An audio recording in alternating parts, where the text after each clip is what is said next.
Fantastic Beasts: The Secrets of Dumbledore finally catches a break. This is a franchise that seems almost cursed to a certain extent, simply because it has had so much on the screen and off the screen problems. Of course, you had the Depp and Ezra Miller situation that are off the screen problems. And then you have kind of this switch in the direction on the screen. It was a Newt Scamander and Fantastic Beast film. And then all of a sudden, it turned all about Dumbledore and Dumbledore's relationship with Grindelwald. And it's like they want to show it, but then they don't want to show it. And it's a mess all the way around. And then, of course, it hasn't done too well in theaters. This has been one of the worst rated Harry Potter films, and it's definitely had a really terrible drop off.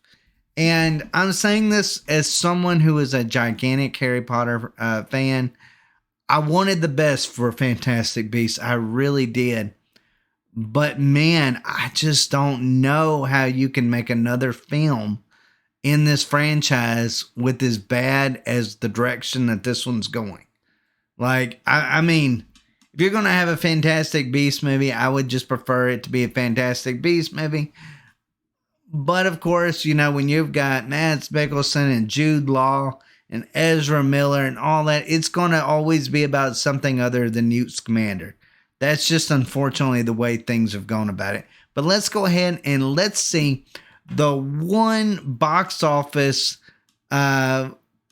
award, that Unwanted award, that it did not receive.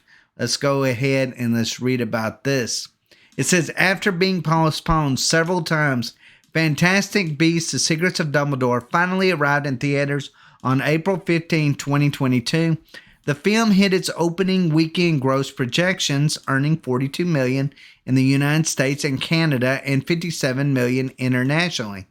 This earned The Secrets of Dumbledore the unfortunate distinction of earning the lowest opening weekend in Harry Potter history. Despite being among the franchise's most expensive productions, the film did, however, manage to avoid setting another unwanted record in its second week in theaters. After having the Wizarding World's franchise's lowest opening weekend, Fantastic Beasts: The Secrets of Dumbledore had a massive box office drop in just its second week of release. The film lost 67% of its business in a week, only gaining $14 million in the process. This decline is mostly because of newer, more interesting releases, such as Universal Pictures' animated adventure film, The Bad Guys, which topped the weekend box office for April 25th, 2022. Additionally, although The Secrets of Dumbledore performed better internationally, it remained a commercial disappointment domestically. This arguably reveals a disinterest in the franchise, thus raising questions about its future. Surprisingly, despite the box office drop of The Secrets of Dumbledore, it is not the worst within the Wizarding World franchise. That still unbeatable record belonged to the final film on the Harry Potter series, Harry Potter and the Deathly Hallows Part 2. In 2011, its second Friday box office dropped 83%, while its second weekend box office declined by 72%. Now you have to ask yourself this. Is it unfair that we keep comparing Fantastic Beasts to Harry Potter? I mean, Harry Potter has 20 years or over 20 years worth of books and fans that have just, religiously followed this franchise. And I totally get it. Now everybody's, upset at J.K. Rowling or Depp or whoever it may be that is circled around this franchise in particular. But I don't think it's made that much of a difference when it comes to fans of Harry Potter. I think if you put Harry Potter out there again, or if she come out with another Harry Potter book, I think it would do excellent. But when you're talking about Fantastic Beasts, you're talking about something that doesn't have a book, that doesn't already have a fan base to go along with it. And then you're trying to compare it to, you know, probably what is probably one of the greatest book series of all time. And I just almost kind of feel like it's a slightly unfair. Now, look, this franchise, and I'm talking about Fantastic Beasts, has not done itself any service. I mean, it went from being the Newt Scamander storyline to being like, you know what?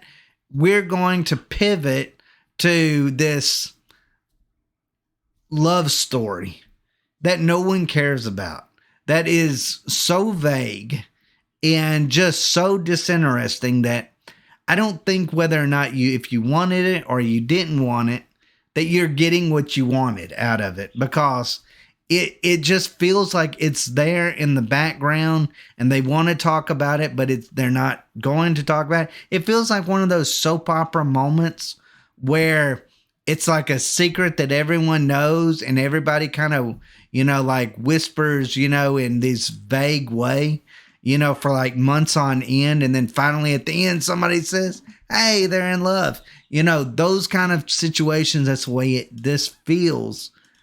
But it's just not compelling.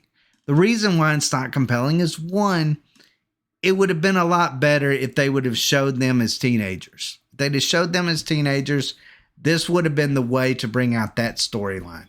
I feel like starting with Fantastic Beasts and trying to do it after they've already separated and after they're like completely and totally different people than what they were back then, I feel like you're already asking for trouble at that point. And I feel like that is exactly what Fantastic Beasts has got. But, you know, at the same time, I think J.K. Rowling, I think, you know, Warner Brothers, I think all of them realize that maybe Newt Scamander isn't a Harry Potter. And they have to try something new. They have to rely upon member berries. And member berries in this one case just isn't working. It just isn't working. I tell you, I watched this film and it was so strange because I'm like, wait a second, none of this makes any sense.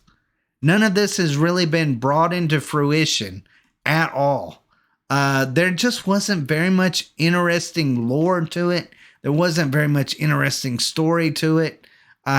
It's just a failing franchise, unfortunately. I mean, I hate to say it, it's a failing franchise. I question whether or not they should make any more. Now, I've had these videos before where I've said this. Should they continue with this franchise? Will it hurt Harry Potter as a whole if they continue?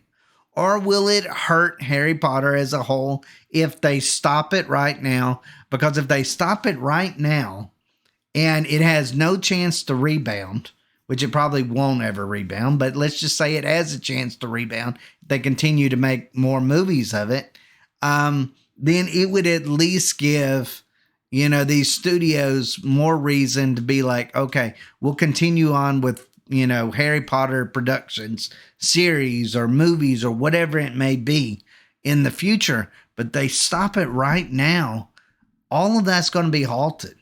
It's going to be completely and totally halted. Fans of Harry Potter will probably never get to see anything for the next 10 or 15 years Harry Potter related. And to me, I'm kind of in the middle. I really am in the middle about that. I want Fantastic Beasts to succeed, but it's trying its hardest not to. I want Harry Potter, you know, franchises and series and movies and all of that to continue. But if this Fantastic Beasts fails, which it looks like it's doing, with no help of its own self, then Harry Potter as a whole, I believe, fails. And with all the heat that J.K. Rowling's getting, you know, it's getting harder and harder for these studios to look at this franchise and go, this is a moneymaker. Because right now it doesn't feel that way. So it's very disappointing. I'm glad that at least it didn't hit the lowest mark about being the lowest second weekend drop off. But I mean, this movie almost kind of feels forgotten. And I've never felt a Harry Potter film, whether it was Fantastic Beasts or Harry Potter, that felt like no one was talking about it after like the second week of it being out. But it's just because it's just a bad movie. It just really, truly is. But anyways, guys, let me know what y'all think down below. Do you want them to continue on when it comes to this franchise? Do you believe that it's hurting Harry Potter franchise as a whole? Do you want Fantastic Beasts to succeed? There's a lot of people out there that hate it for different reasons. But I don't care about the off-screen stuff. I care about the on-screen things. And the on-screen things are things that they can help. And they're not helping themselves by turning this into the Dumbledore Grindelwald story when it should be about Fantastic Beasts and the Newt Scamander. If you want to make this series or this franchise succeed, you need to go back to its roots and you need to maybe give Newt Scamander something interesting to do instead of trying to go for these member berries that they're trying to do with Dumbledore. And I mean, that's just the way I look at it. Anyways, guys, let me know what y'all think down below. Do you feel like this franchise can be saved? Let me know in the comments down below. As always, you can catch us on Minds and Rumble as well. Thank y'all so much for watching. Y'all take care.